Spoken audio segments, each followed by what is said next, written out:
Bismillahirrahmanirrahim. Alhamdulillah Rabbil Alameen.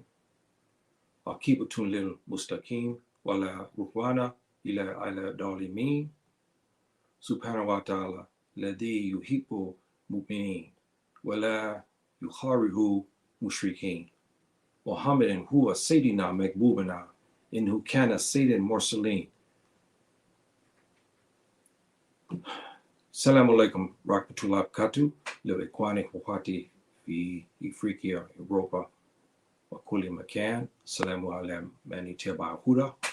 Ikhwani wahati fi Afrika, Europa, America, wa Caribbean, wa kulli makan. Highland wa silent bikum. How you doing today, my brothers and sisters who will view this in the future, inshallah ta'ala, bi'ithnillah. And I will talk about an interesting topic, the Fulani factor, which is a three-part, four-part series now, talking about the attributes of the Fulbe community, which many in America don't know about. And there's some history also that even the Fulbe community inside Africa have, Bilad Sudan, has never been brought up to speed on this. I'll cover something that is very interesting about the Fulbe community and history. And you might say, well, okay, well, what's happening? The reason why I'm talking about this is because and a lot of the history of the Bilad Sudan has been whitewashed. And the saga of the Fulani factor here has no different. We have now in many history books, you can pull up even in Google, you'll show the Moorish people who hit Andalus, and we'll get into that, as pencil-neck Toubab. It's disgusting. And you'll find a whitewash of our history, which is really shameful. And so I like to cover areas, especially about my heritage, which is the Fulani heritage, and talk about its attributes. So I talk about the Fulani factor because a lot of us don't know that. As we speak now, there are African Americans inside the United States are finding out they're Fulani. As I told you just recently, a childhood friend, I mean a real childhood friend, I went to school with, walked to school with, I know since we were 5 years old. Now we found out we were relatives, and she's Fulani as well. So this beautiful recognition is important. I saw in one of the Fulani community chats sites where Sheikh Islam was talking about the importance of knowing who you are and where you came from. And he hit it right on the head. So today, my brothers and sisters, I would like to touch on this subject. And I also want to touch on a three-part of this. We're going to talk about the conquest, yes, of Andalus. Andalus, we know as Spain today and West Africa. But we're covering the last aspect of this, which is how the Fulani, the Fulbe community, disappeared. Once it went north of the Sahara, it disappeared. See, so we're going to cover that. Excuse me, my brothers and sisters. I got to put my phone down here. Yeah. And so we'll cover that. So we'll get started here.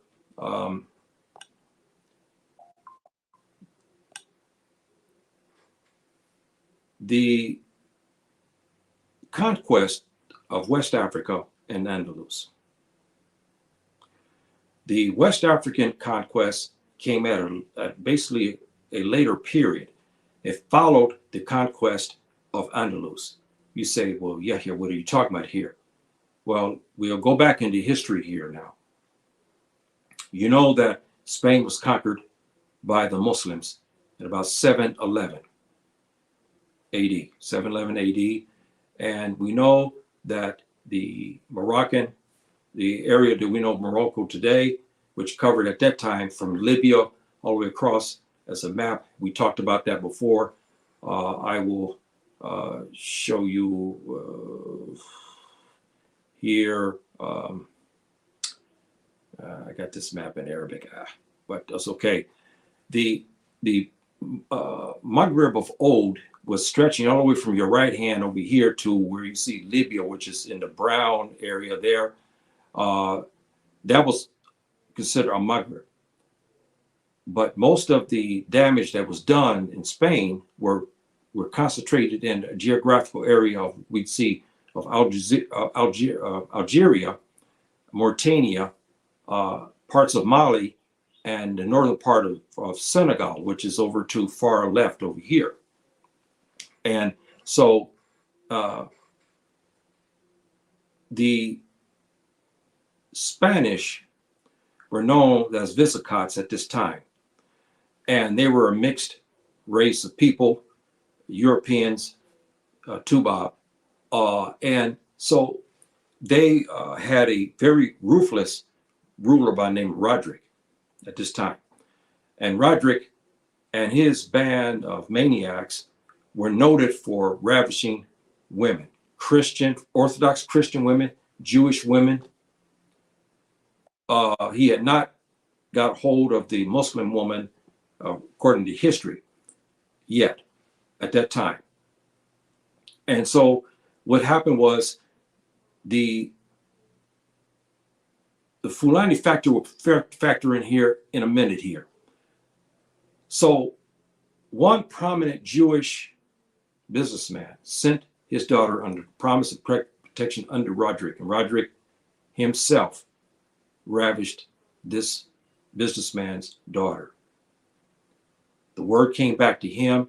He solicited the Amir, who was sitting in Tunis, in Tunisia, as we know it today, and solicited him.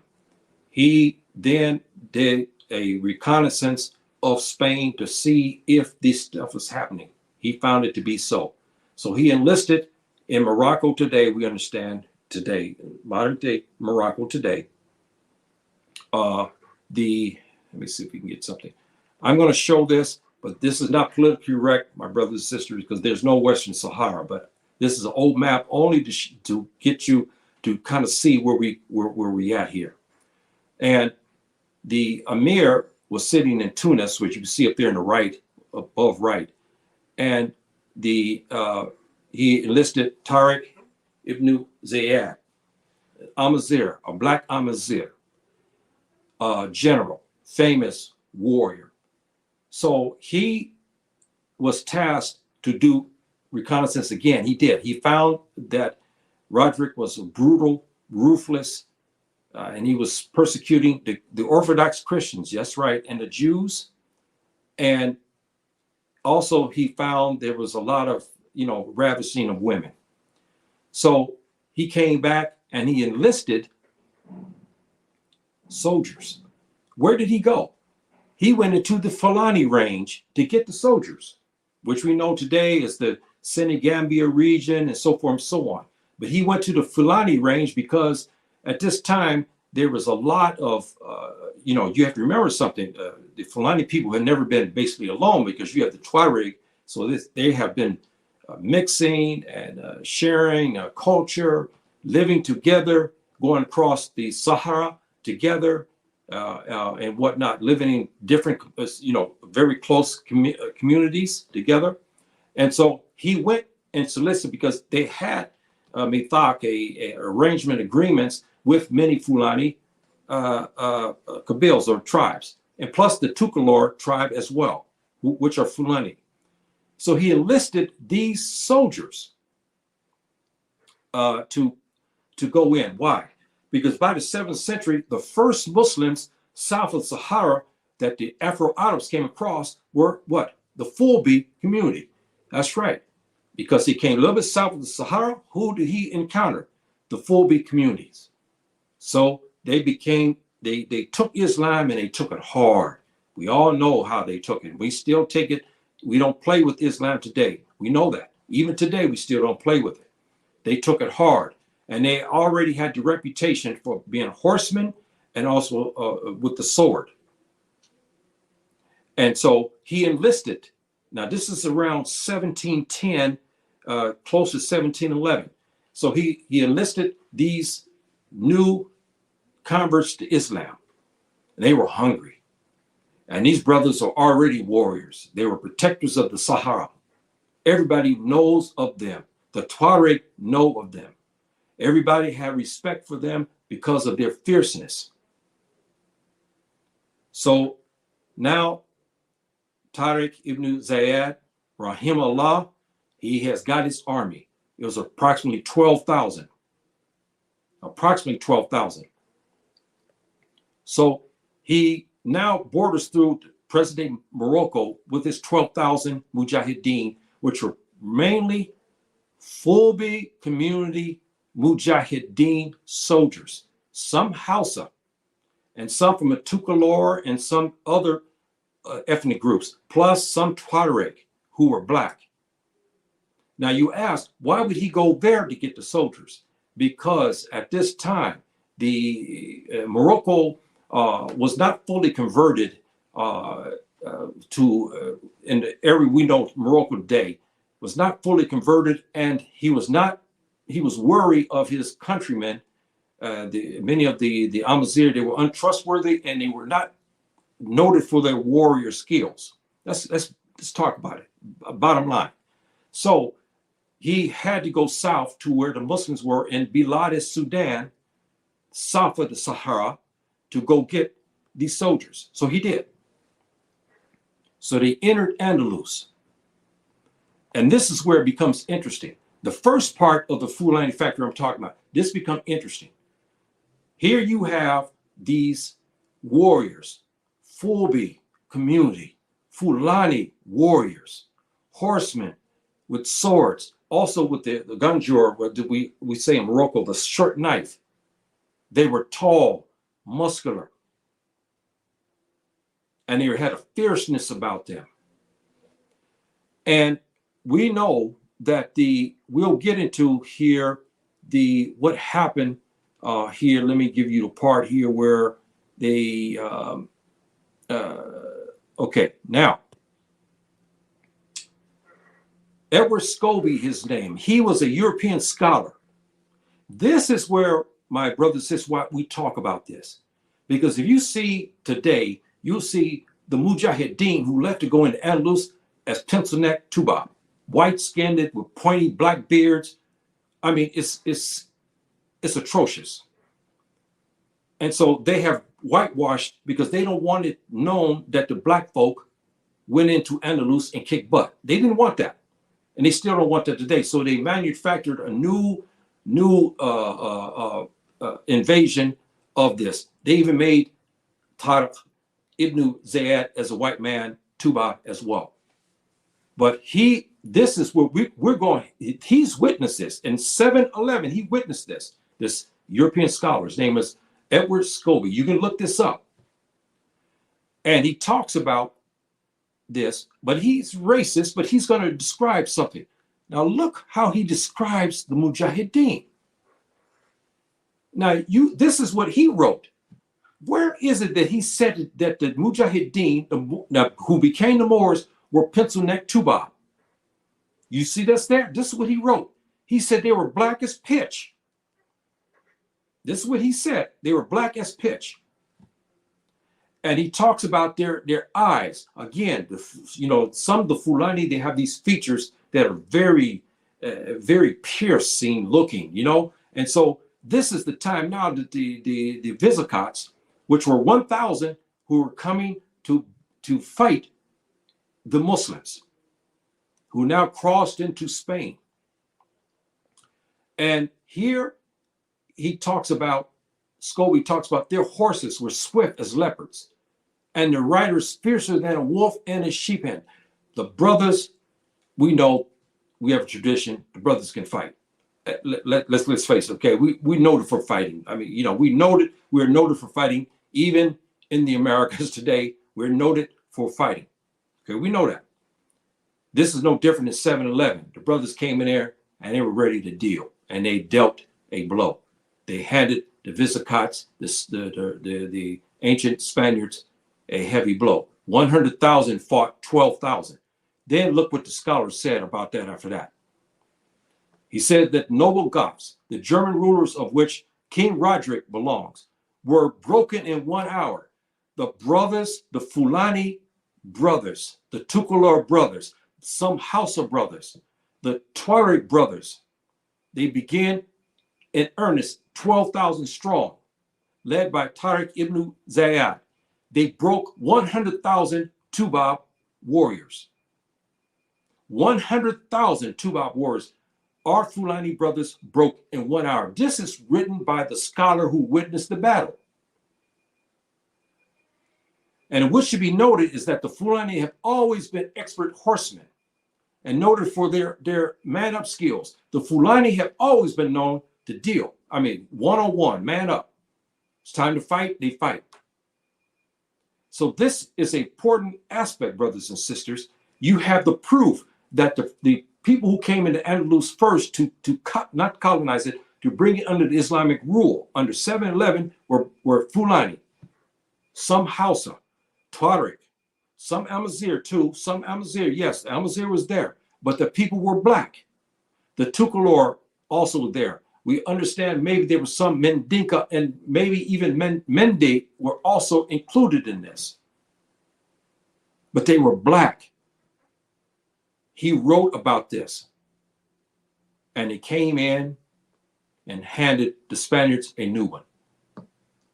100,000 of them were defeated in 1 hour. They routed. The brothers were there and they meant business.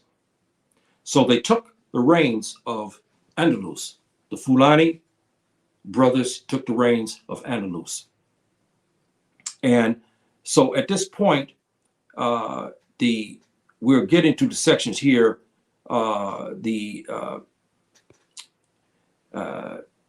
Fulani Jihad. Now you got to remember something. When the brothers took Islam, the Fulani took the Islam, they took it hard. They did not mess around with any shirk billah or anything like this. The brothers were straightforward.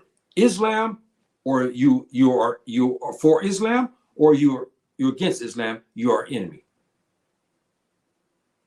And this is how they took it. The Amazigh in the north of Morocco knew this. This is why they enlisted our brothers to come into Andalus to fight the Visigoths, because they knew how they were. We have Fulani scholars today who have uncovered a lot of this information that has been obscured and whitewashed. Now you see the Moors, who we all know mean black people, okay? That's how you got the country Mauritania, huh? Mauritania, white, because of blackness of the skin, darkness of the skin, blackness. But you'll see now you got pencil neck, guys with pointy beards, white man from Norway and all this. It's ridiculous. You know now they were black folk, for sure. So the Fulani Jihad was extensive. We know that. And even during this time, the Fulani began to manifest itself in Garib Ifriqiya, which is West Africa. They begin to manifest itself. And we also know that they had garnered the support of the Moroccan sultanates in history. Because of their prowess in fighting, the Moroccan sultanates always enlisted the Fulani soldiers. Always they have enlisted Fulani soldiers. This is something that they have always done. And so you can understand now, I'm going to get you to this point where you can understand what's happening and how the Fulani end up disappearing. Here are Fulani type individuals who are protecting, who were the principal guards for the Moroccan sultans. They were black. They were and the Portuguese, even though they might have been prejudiced, but they drew drawings of people as they saw them and talked in their journals about what they saw. And they saw these black men because they are already acquainted with them now because of what happened in Andalus. So they played an important factor in Morocco's history. The Fulani, very, very important. To the point, brothers and sisters, that the Moroccans today, you've been hearing me say this, I've said this on some other places, and I've said this in chats and so forth and so on. Most Moroccans today, as you look at it, even though many of them from the central part of Morocco up north are very light skinned, I'll get into that. But you know what? They have Fulani heritage. This DNA is popping up. Moroccans are shocked when they get to DNA and find out they have Fulani as well. And some of them are very, very pale skinned Moroccans. But they have Fulani heritage. Interesting, isn't it? And they have Hausa heritage as well. So as we get into this, the partnerships that developed to get us into Andalus were extensive. And so you know what happens with men. The Fulani traders and so forth like this, because they were experts in grazing and stuff. So they had products, they had things that they could get along with their Tuareg brothers. And there was trade going on. And there were marriages happening in the Sahara and the Senegambia region. So you had a mixture going on today. This is why I dispute with some of the hardened persons who said I was ignorant, especially this one woman on this one chat. She said I was an ignorant man, ignorant, without even knowing anything. And she came with stuff that was bizarre. The Fulani people have always traveled. They've always mixed with the population that they traveled to. They went to Egypt, back to Egypt again. They mixed. They began to live there, and they married wives there. They went to modern day Chad and Sudan. What did they do? They lived there and they stayed there and married local women. They went all the way to Tanzania. They did the same thing. They went to the Congo. They went there. They married the woman there. So don't listen to some are fanatical, uneducated, and uncouth Fulani brothers and sisters who make these comments about that the Fulani didn't do this or they didn't do that. And if they don't live in these certain areas and they're not Fulani, that kind of, please, brothers and sisters, don't listen to them. Learn the history, learn your Fulbe history. They don't know what they're talking about. Also, the cultural traits were swapped between them. Powerful alliances, again, begin to arise between them. The Tuareg, who were navigators of the interior of the Sahara, they knew the waterways. They knew where the water holes were. And the Fulani also traveled with them. So the Fulani began to mix. And I'll show you some of this. You'll see what I'm talking about. And they began to mix and travel the routes. This led to the disappearance of the Fulani, because the Fulani began to mix into the Tuareg and Amazigh populations. They lost their Pulaar. They lost their Fulbe language. That's how some parts of this disappeared, and I'll get more into that a little bit later here. I may be a little long today because this is important, brothers and sisters. Our people are they are worthy of a long conversation to talk about our history. We can't cover this in 10 minutes. There's no way I'm going to cover my ancestral brothers and sisters in 10 minutes. That's disrespecting them. Our brothers and sisters are great warriors who came into and kicked butt in Andalus, and also were prominent in the sultanates of Morocco, not only as warrior soldiers, but many of them became sultans themselves. So they're worthy of a long conversation, and I'm going to give that to you as long as it takes, brothers and sisters. So please bear with me on this. The Fulani utilizes horses and weapons to subjugate enemies. Now, we're going to move fast forward into parts here. How did the Fulbe community become so powerful? Because of their Islamic banner, they formed their communities and they kept their communities strong. And so when it was time to fight, the Fulbe community got together and they fought. They might be bickering. Maybe one village over here, the Tukulor might have been upset with another Fulbe community, but when it was time for jihad, they got together to fight. This is how they end up spreading and creating sultanates across Garib Africa, where we know as West Africa, because of this galvanizing factor of the Fulani. They stayed together. They manufactured their jihad, and they stayed together, and they began to go to area, and they conquered those areas. So this is how it did, and they took it fundamentally, and they spread the Quran and Sunnah to the point between the 1300 to 1800, Fulani scholars were everywhere, and they were famous inside Timbuktu as well. See, so I'm giving you history about the Fulani. Some will say, well, why you talk about this? We don't need to talk about that. Yes, we do need to talk about it. We need to talk about that because the Fulbe community has been slighted, as you've been hearing me say for weeks. And I'm giving you some history here to quell some of the misconceptions of the Fulbe community, because Fulbe community is thought of as pastoralists. They can't read and write. They're all stupid. They're all ignorant. And they go across the Sahara back and forth. They don't know which way they're going. I mean, you hear all kinds of negative things about the Fulbe community and about our brothers who travel across the Sahara.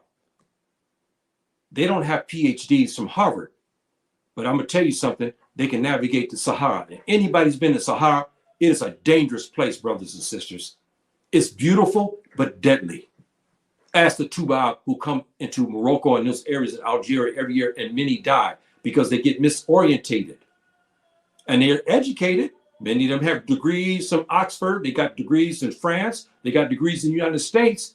When they come to Sahara, that doesn't help them. Our Fulani brothers can navigate the Sahara. They don't have PhDs. They weren't raised and to be developed in Oxford. They didn't go to Harvard University. They didn't go to USC down in Los Angeles. They have their PhD in the Sahara, and they know it like the back of their hand.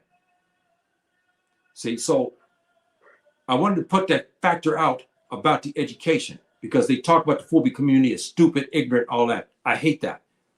But those people that you see who are going across there, it's funny. They know the weather. Subhanahu wa ta'ala has blessed them. They know where the water holes are. They actually know how to treat the animals. They know what area is going to be grazed, should be grazed in a couple of months. They don't have watches. They don't have charts or anything like this, but they know by reading the stars and they know the environment. So they say, hey, wait a minute, it's time to move on. The grass will be greener here, further west or further east here in a month. They begin to travel there without any of these guides. That's right. So they made alliances with many non-Fulani peoples, which is true. We talked about that. And this is even prior to Islam. And the union between the Fulani man and the Tuareg woman, Amazigh woman, was very, very common, brothers and sisters. I am a result of that amalgamation. My great-great-great-grandmother, who was taken from Maghreb, Fatma, she was Amazigh and Fulani. That's right, Amazigh and Fulani. My great-great-great-grandmother, Amazigh and Fulani. So we know that this mixing took place because I'm remnants of that now, my ancestors. That's why I have Fulani. When I did my DNA, I have 25% Amazigh, 25%, not 1%, 25% Amazigh. I got upwards of 50% Fulani. So now we'll get to a part here.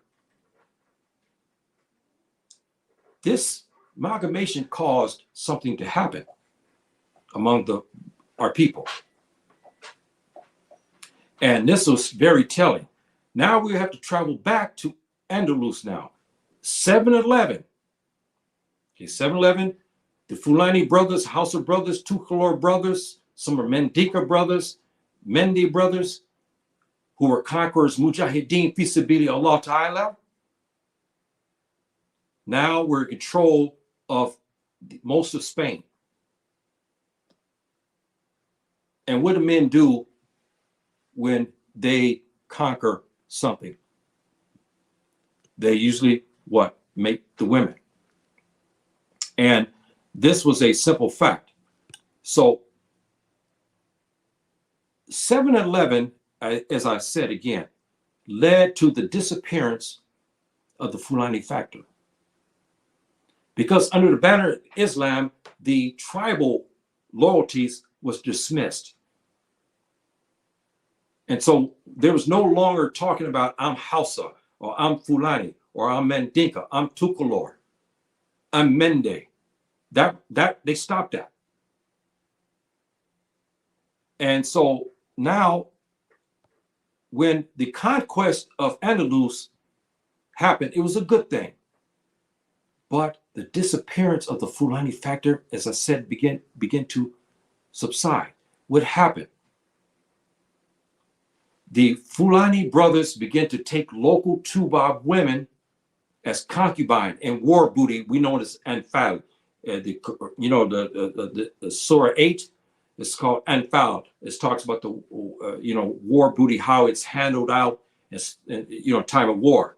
And when the brothers came into Andalus, into Spain, there's a rule under the Sharia says that we do not leave women to fend for themselves after their men have been killed or ran off. We don't leave women in towns all by themselves because they are subject to being hurt, injured, because it's not their job to go out and to get the food. It's not their job to go out to fight the invaders or go out and fight robbers or criminals. It's not their job to do that. They're not physically equipped to do that.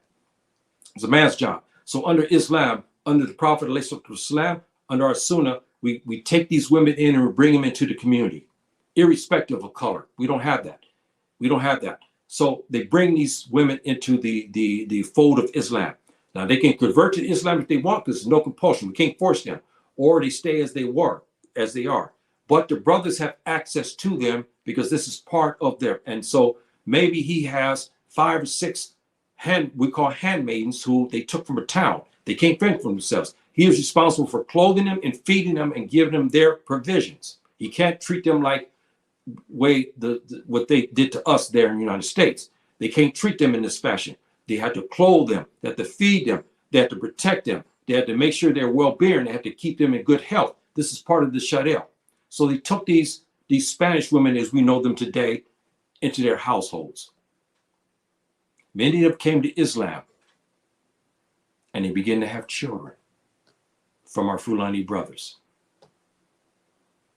This amalgamation between the Toubab Spanish woman and the Fulani, Hausa, Mandinka, Mende, Tukulor brothers was so extensive, brothers and sisters, not just one place. It was so extensive because remember, we were running Andalus at the early stages. It was black men running Andalus.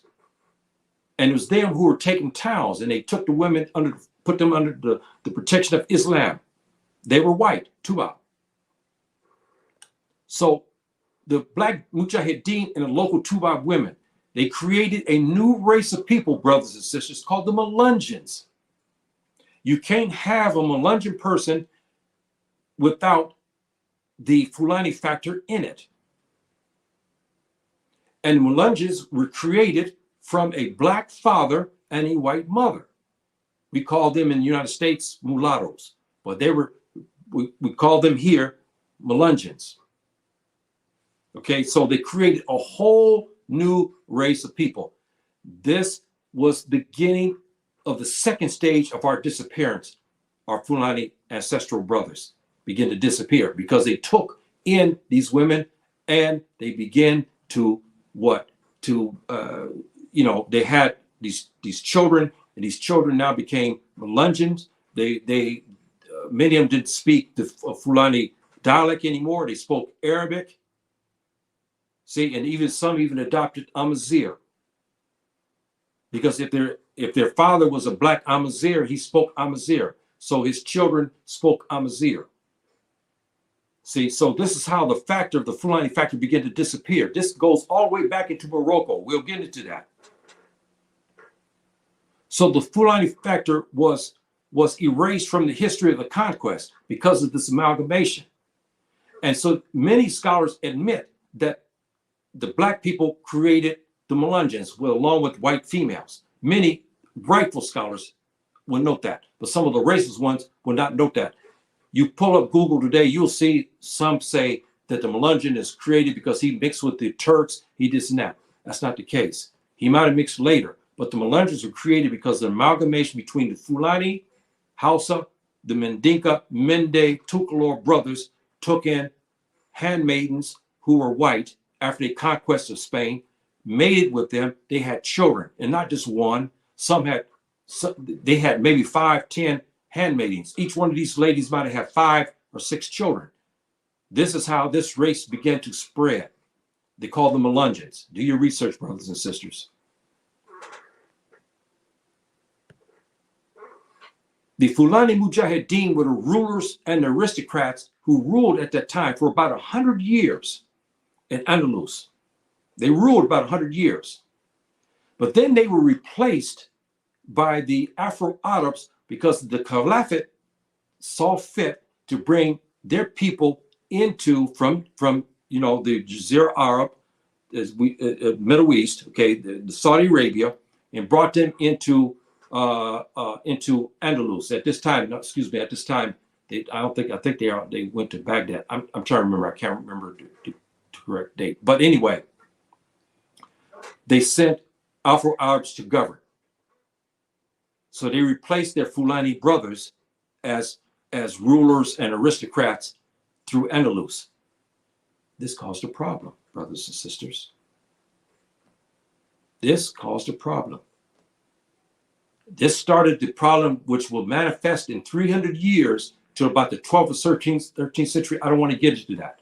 This beginning problem had between the Afro-Arabs, the Amazigh, the Fulani, and the Tuareg. And the Afro-Arabs are here, and here's the other 3 here. They begin to have a little conflict here. So, but that's further down the ladder here. We'll get into that. And this was the kind of beginning of the racial hierarchy, which I don't want to get into right now a little bit. I'll tell you, I will go ahead and say this. You say, well, yeah, I don't understand the Afro-Arabs. Okay, let me give it to you straight. By the 12th and 13th century, brothers and sisters, the Fulani factor was no more. Okay, they didn't know. They know that you had a black daddy, but they didn't know if your daddy was Mandinka or he was Tuareg. They didn't know. So what this hierarchy was like an Indian, like the subcontinent India and Pakistan, they had a caste system. If your father, they come to you and they say, okay, Yahya, and they put you according to the system, and they regarded you as such, they ask you, Yahya, well, who was your great-great-grandfather? They were Fulani, they were Hausa, whatever. You were at the lowest class now. They go to another guy, Ahmed. Hey, Ahmed, how about your daddy? Who when he came, who was your daddy? My daddy was Afro-Arab. Oh, great-grandfather's Afro-Arab. They moved him to the top. You see the picture, brothers and sisters? If you found out that your daddy was Tuareg, they moved you up a little higher than the Fulani and the Hausa and the Mendinka. If they found that your daddy was Melungeon, they moved you up next to the Afro-Arabs. This is what ultimately destroyed Andalus, along with the debauchery, which I will get into another time. And here again, just before the breakup of the downfall of Andalusia, brown, black, and other Andalusians left Andalus. This is another thing, because it's prized warriors who protected Andalus for 700 years. Less than 700 years. We'll say about 500 years, because they begin to leave. And they left to go back into Al-Maghrib because of the racism and because of the debauchery, brothers and sisters. The debauchery was so great. Do you know, you heard me on other shows, they talked about the Visigoths was smart. And also the others who were watching the Islamic Empire, France, as we know today, they were watching the Islamic Empire. They begin to notice that they start putting a big premium on women from the northern part, like in England and Ireland. They begin to flood the market, and slave traders who bring in these white women Toubab women from Ireland. And guess what? These brothers begin to pay big dollars for the woman according to her pubic hair. Yes, brothers and sisters, this is the debauchery that was going on because he was so wealthy. They begin to have fetishes. They take the slave woman, they strip her. If she had red hair, they paid her premium dollar. The pubic area, genitalia area. If she had red hair, they paid a premium dollar for her. If she was blonde and others, they paid less. This is the fetishes that happened.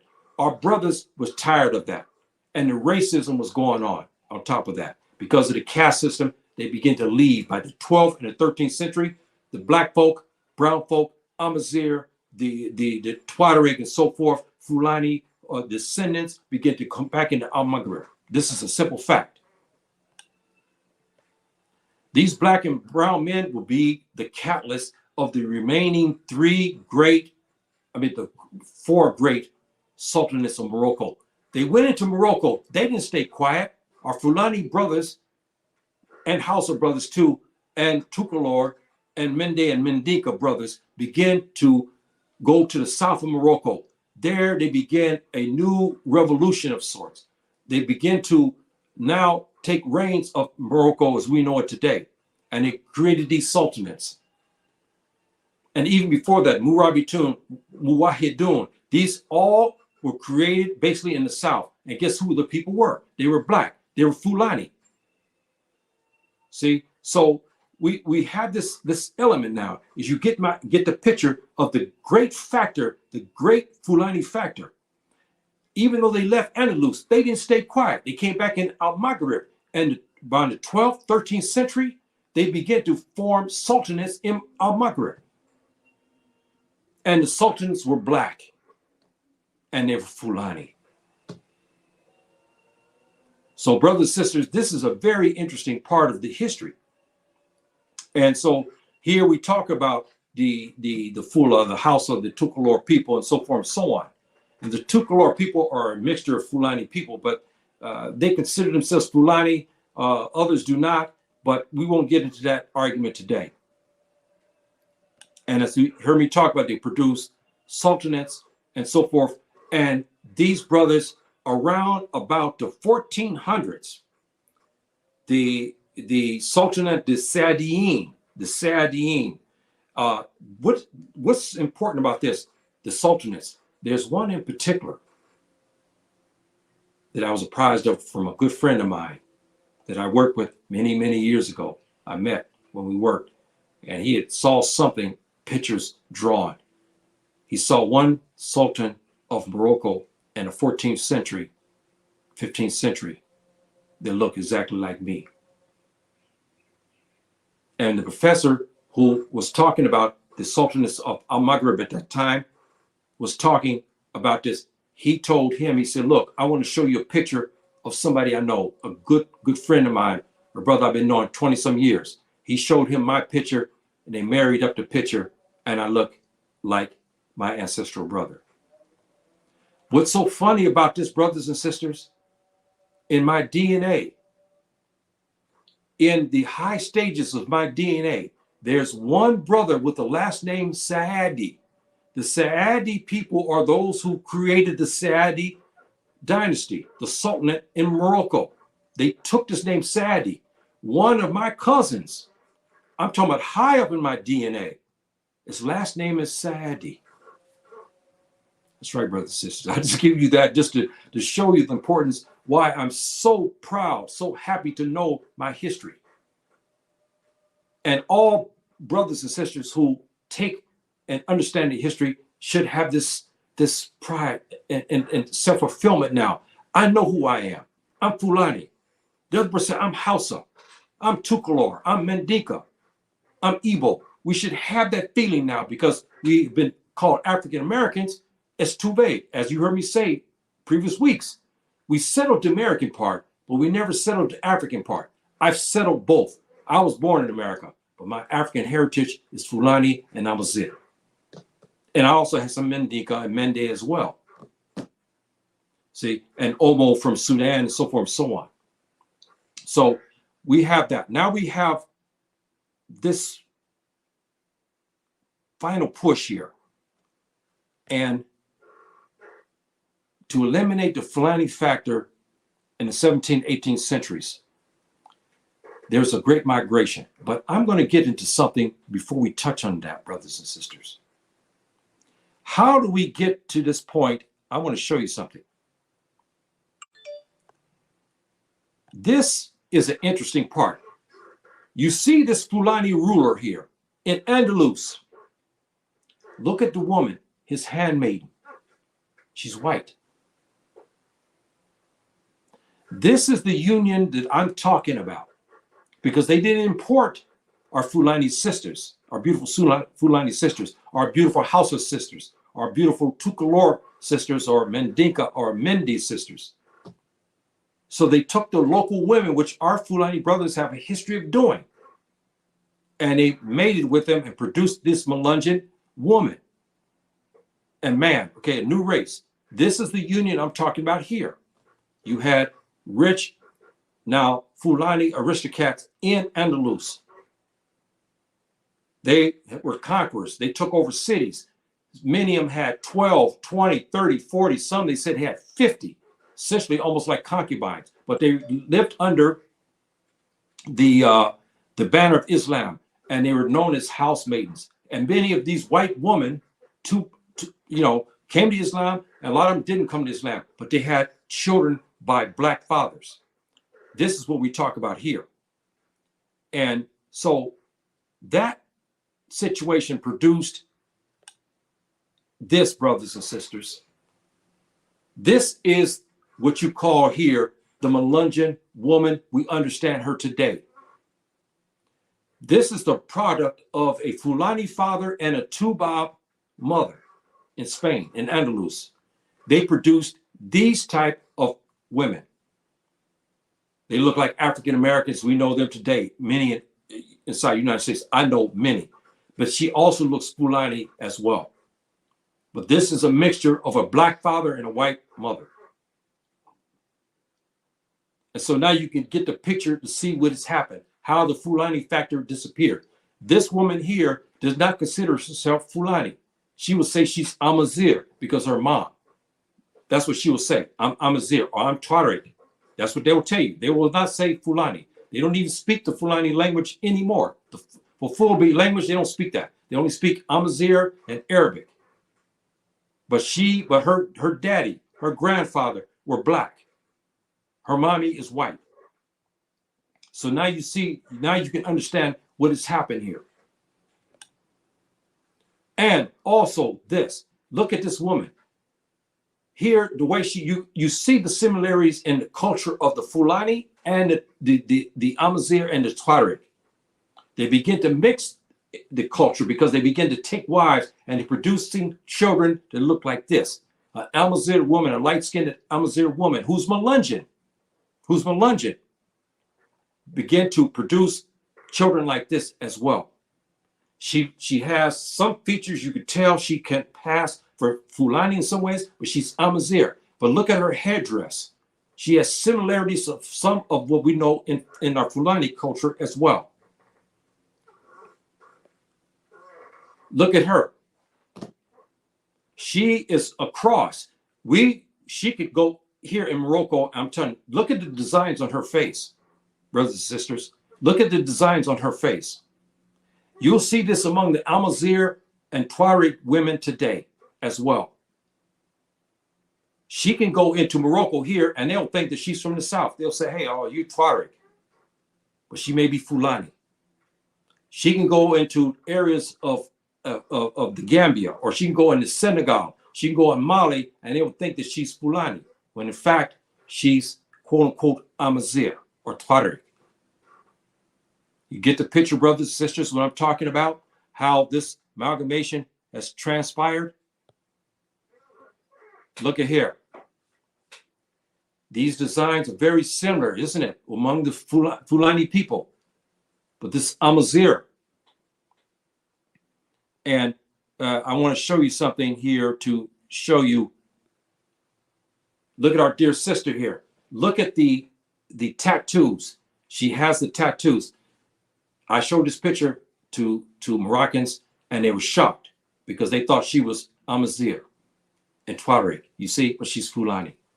You get the picture, brothers and sisters, how this mixing has transpired, how the cultural traits, why the Fulani disappeared when they went in north of the Sahara. Now you understand how they disappeared, because they began to mate with the women and they produced children, and those children did not learn the Fulani language and culture too much anymore, because the wife could not speak the Pulaar or any of the Fulbe dialect. She could not speak that. She could only speak Amazigh and Arabic. So the children followed the mother. We know that. So the mother teaches them Arabic and Amazigh. This is how they lost the Fulani, and that's how we disappeared in North Africa. See, so that is something we have to look at. This union here, back in the 7th century, 711 and onwards, is what is the mastermind behind the disappearance of the Fulani. Here's a Fulani brother, and he could be married to her, or she could be a housewife, a handmaiden, as they call her. And handmaiden, she can be something in this range. And again, she produced these children. Some had 5 children, some had 10 children. So you think about this brother. This brother had 10 handmaidens. He had 5 children each. He had 50 children. This is not uncommon, brothers and sisters. Some of our brothers had upwards of 100 children from handmaidens alone. See? So, and they produced these Melungeons. Now, let's get into this thing about the Melungeons real fast, brothers and sisters. These are the Melungeons that you see in the United States today. You see them? This is a Melungeon man here who are descended from Andalus. Remember when Andalus broke up, the Spanish conquest happened. They began to go over into the New World. Many of the sailors and artisans were Melungeons. They came into the Americas. They end up marrying, as you see on the left-hand side, Indian women, native Indian women, and produced even more amalgamation of the Melungeon population. Here, these old pictures here, these are Melungeon. My mother and my mother's side have this look as well, like this lady here. This is Melungeon right here. Again, descendant from that union that began in 711, brothers and sisters. They produced these offspring who went into the Americas, and they were known as Melungeons. And they thought many people thought they'd be strange because they weren't white, they weren't black, even though they had black skin, but many of them had very curly, wavy hair or straight hair. The women were noted for very, very long hair. Some of the notables inside the United States, they say that Abraham Lincoln was Melungeon, his ancestry. And they even said Elvis Presley as well was Melungeon. He had Melungeon ancestry, and people make jokes about that. That's why they say he can dance the way he did, because he had a lot of brother in him. I won't get into that because we cannot speak bad of the dead. So you see this again, this amalgamation and whatnot, and it's an interesting factor here, brothers and sisters. And here's another Melungeon factor. Look here, you see a very dark, like African American man, but look at his hair. Look at his children. This is a Melungeon woman and a Melungeon husband. The mixtures, because they have mixed with Amazigh, they have mixed with Fulani, they have mixed with the European, of course, and they have mixed some with the native Indians of America. They produce children like this. Look at this man's children. He has one child, the oldest, that looks very, very, very light-skinned. Look at the little boy to the right. Look at him. Look at the boy above him. Very, very dark. But look at his hair. Look at the little boy to the left. You see, this is because of all the mixtures that begin in 711 and Andalus. You see, I'm talking about, brothers and sisters. This is a very, very, very, very telling situation about how the Fulani end up disappearing. These people here, they test them. You will find Fulani or Hausa heritage in their DNA, which some Melungeons have been tested, and they've debunked the new racist theory that the Melungeons were were European and they started mixed with Indians. They debunked that because now the DNA's come out and they start to find sub-Saharan. Even Google has admitted that sub-Saharan Africans played a part to create the Melungeons. They finally begin to admit that. See, so we see this amalgamation. This is how the Fulani disappear, brothers and sisters. This is how they end up disappearing from the scene of the conquest of Andalus. They disappeared in the scene in the United States. See, so now you see that picture. Now you can understand what has happened. And so we have a picture here, brothers and sisters, of the Fulani factor. And the Fulani factor, again, brothers and sisters, is big because the Fulani factor, as we always look at this map, you see the Sahara right there. We're on the fringes, but we always have been in the north, and we fought and we created sultanates in the Moroccan area. Okay, we know as Maghreb. They created that. They helped to create this. They helped to solidify this. And also in the 10th century, Murabitun, the most famous of all the sultanates, because they came in, again, brothers and sisters, they came in at a time of Andalus under the rule of the sultans of Andalus, who were Afro-Arabs. And they had conflicts with their black brothers and Amazigh brothers and Tuareg brothers. They had conflicts with them. And they ruled the areas of Andalus, the Afro-Arabs did. But when they ran into trouble, they went back into where? Al-Maghrib again. Al-Maghrib had developed in an area of what we know as Mauritania. Remember Moors? Mauritania, right? Black, okay? Black. Mauritania, that's where their word came from, Moors, right? Now, they went to solicit a famous journal by the name of Yusuf and Josephine. He was not creator of Murabitun. I won't get into all of that, but he had a great Sheikh Islam in this as well, and they began to form in the Mauritania region. The Fulani people were instrumental in that because when Murabitun was created, they left from the north and went back into Balad Sudan to live around the Fulani people for protection, brothers and sisters. That's right. Now, when they began to decide they were going to take all of Al-Maghrib, the Murabitun, then they began to push north. These are Fula Mujahideen soldiers, along with some Hausa and some Mandinka from the Senegambia region. They moved into Al-Maghrib.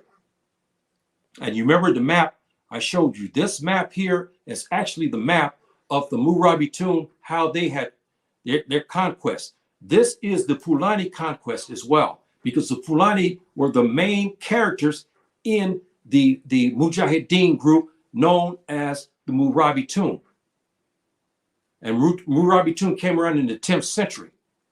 And when their Dola nation became powerful, this is what their ruling was. They ruled all the way to near Cameroons. Their influence. Again, Fulani.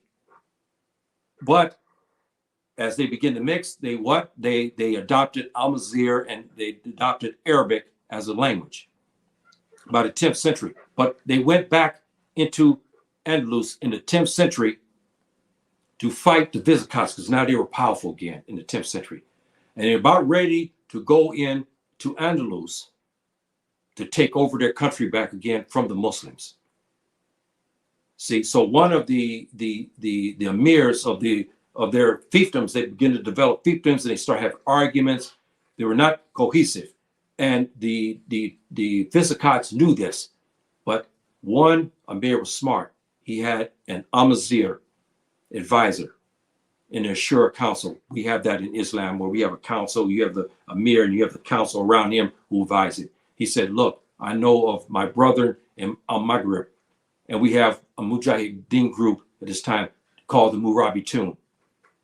He said, let me go down to talk with them to help to assist us against the Visigoths, who were about close to raiding Andalus to take it over in the 10th century, brothers and sisters.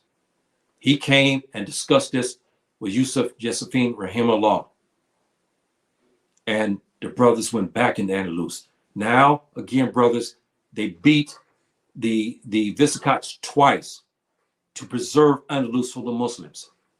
The brothers stayed there again. Now, here we go again.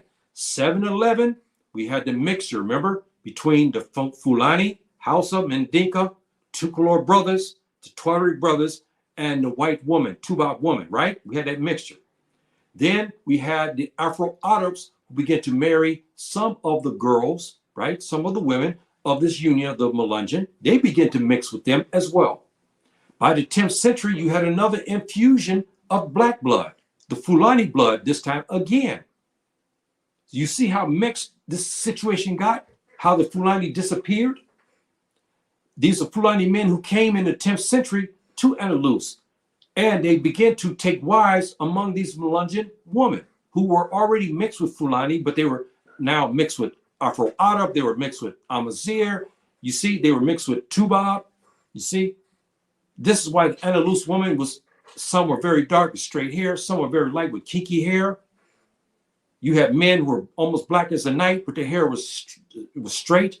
This is the Melungeon factor. I showed the pictures of the Melungeon factor, how some of them are three times darker than me, but the hair is straight or curly. Less kinkier than my hair. So they came back in 10th century and again added to this.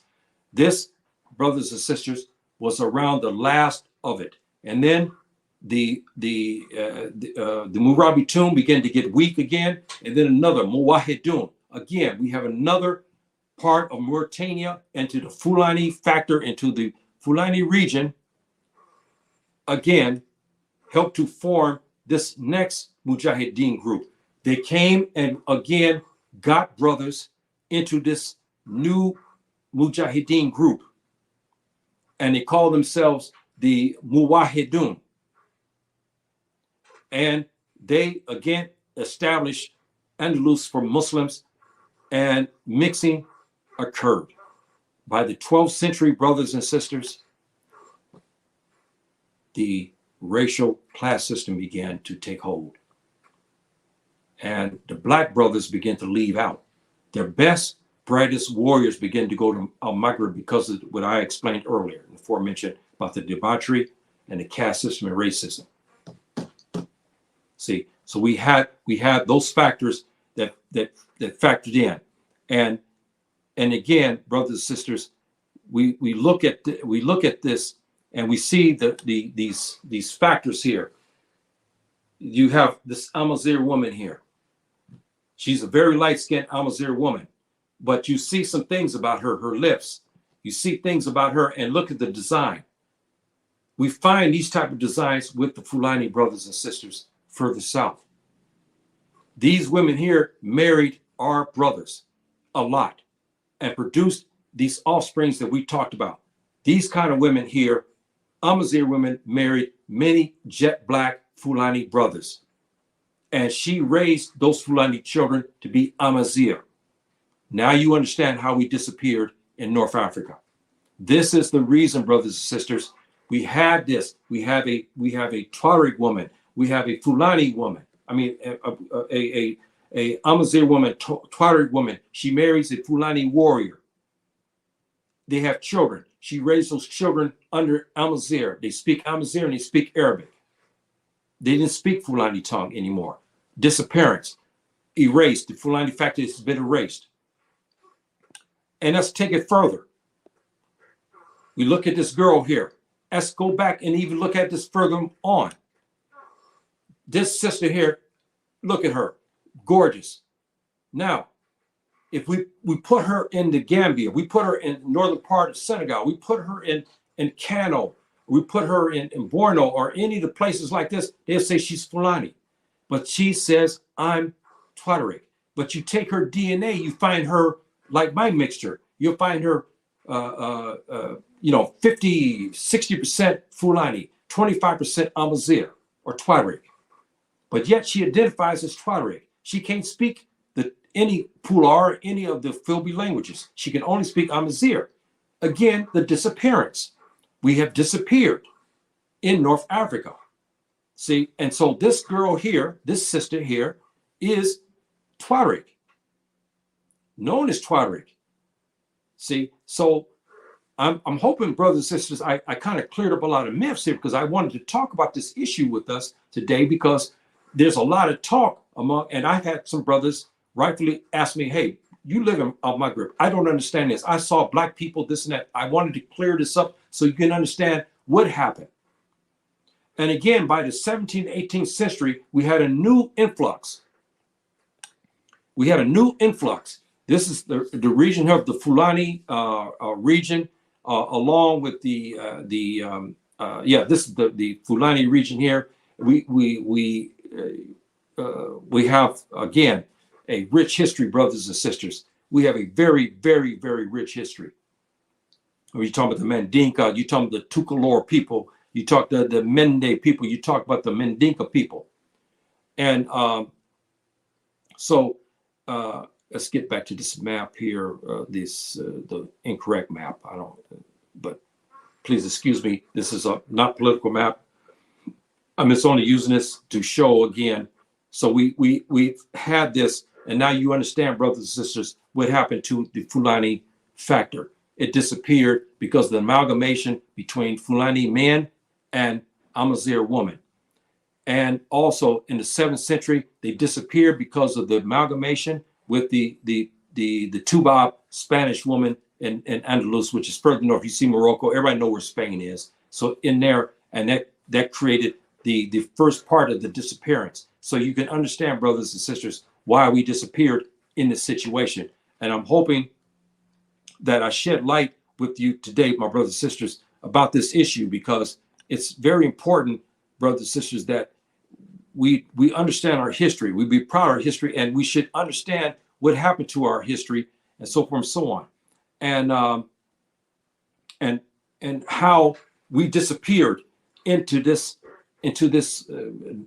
great big desert here, and how we went to the north, and what happened to the Fulani factor. You see the sister, you swear she looks Amazigh, but she's Fulani, but she's Amazigh by culture and language. You see, so this is what caused this problem, and why they don't identify with the Fulani anymore, because they were raised by mothers who were Amazigh and again Tuareg, and they spoke their languages, and that caused our presence to disappear. So I'm hoping I shed the light here on this, because brothers and sisters, because this is an important topic for us to understand the Fulbe community, why it's so rich, and what happened to us when we went to the north, because there's a lot of questions here, and there's a lot of uneducated people about this issue talking crazy, not knowing what the heck they're talking about. I live here in Maghreb close to almost 2 decades now, and I did my research, and now coupled with the DNA, and I started to find my relatives here. As you heard me say many times, I found that all my relatives, almost upwards of 500,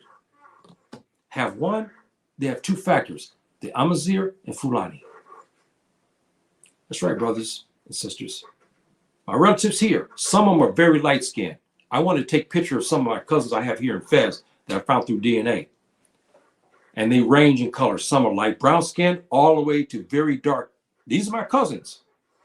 3rd, 4th, 5th generation. And they range from very, very light skinned all the way to one of the sisters is very much 2 times, 3 times darker than me, but she's my cousin. See, so that's we all had the same mixture, this Fulani with the Amazigh. So I hope I got my point across to you, brothers and sisters, and that you have gotten something out of this today. And I hope I educated you on this. And if you like these type of talks, please subscribe to my station.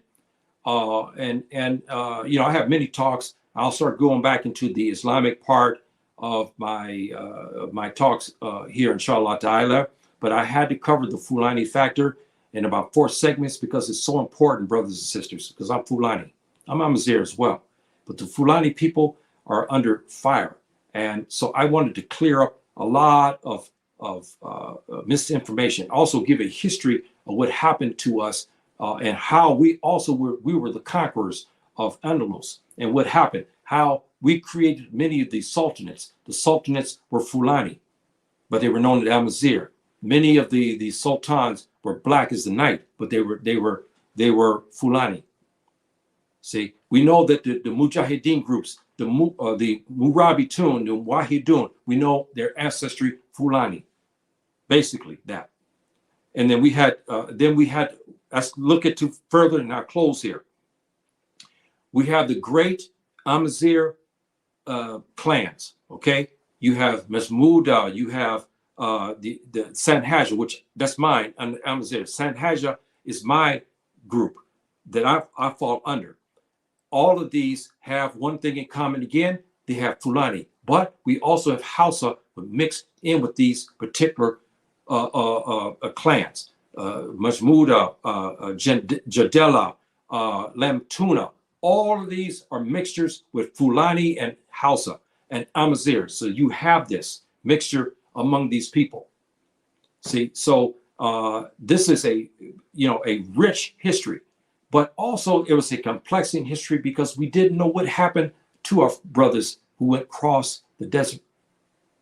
And in 18th centuries, and I will close, the Europeans, converts to Islam, they wanted to go live under the Moroccan Sultanate, the Alawin, which is now the last of the great sultanates and so forth. If you look at the history of them, you have great Sultan Rashid, who was black, and his sons and so forth and so on. He was black. He was the first of the creators of the Alawin, which is the power. The king now we have. They're the last of the kingdom, and the first sultan was black, and most likely Fulani. See, so we know that, and so forth and so on. And so the 18th century came, and I will close, brothers and sisters. The Europeans began to come in, the Toubab began to come in and settle in Al-Maghrib. And also slaves were taken at one time as well. Then we had to push because of the colonial brothers, the colonial enemy began to come in to now start to take over West Africa. The Fulani, the Hausa, and whatnot began to go further into Sahara to escape this. You had another mixing again, brothers and sisters. In the 17th, 18th century, you had a white mother convert to Islam again, okay? Now, white European woman, she had been French or something like this, okay? And English, French, English, or whatever, she's white. She's not Melungeon, she's white. She comes into Al-Maghrib. You had the brothers, Fulani brothers, coming up into Al-Maghrib for safety as well through the Sahara. You had already the Melungeon people, as we see them today, called Moroccans. So the three begin to mix again. So now you had a new admixture. You added more Fulani and House of Blood. You added more blood from Europe. And then you already had the amalgamation of the Melungeon people of Maghreb. Those three mixed. And this is why we have the state we have in Morocco today. You have brothers that look like me, they have straight hair. I mean, and some are 3 times darker than me and they got straight hair. It looks bizarre to me because you look at that, man, this guy looks like brother from Compton. You look at his hair is straight. You see light-skinned Moroccans, their hair is that afro. And because of the mixture with Fulani and all that, generally speaking, the Moroccan women are very, very beautiful women. Nobody can deny that. They're very beautiful because of all of this mixture. They're very beautiful women here in Al-Maghrib. So, brothers and sisters, I hope today I educated you on this interesting and fascinating fact about the Fulani factor. So I'll close with this segment, the fourth segment here. I talked about my ancestors and my Fulani ancestral brothers and sisters with this segment today about the Fulani factor and how they were the conquerors of West Africa. We know what happened in West Africa. We know how the sultanates, we had Omar Dal, we had all this, we had Askia Mohammed, we had Ahmed Bab al-Sudani, we had Usman Den Fodio. The Fulani took over West Africa as they have today, because we know most of the leaders are Fulani. We know most of our scholars in Ghana, Africa, West Africa, or what? Or Fulani. We know our most prominent scholars in West Africa are what? Fulani. We've always had the reigns of Islam. We've always excelled in it. We mastered it. We took it and we made it enriched it. We made sultanates from it. So we have a rich history and something to be proud of, brothers and sisters. So I will leave you with that fact about our beautiful ancestors who fought and died, but they died as Muslims. And they left a legacy, a rich legacy in Andalus as well. So I'll leave you with that, brothers and sisters. Assalamu alaikum. Rahmatullahi wa barakatuh.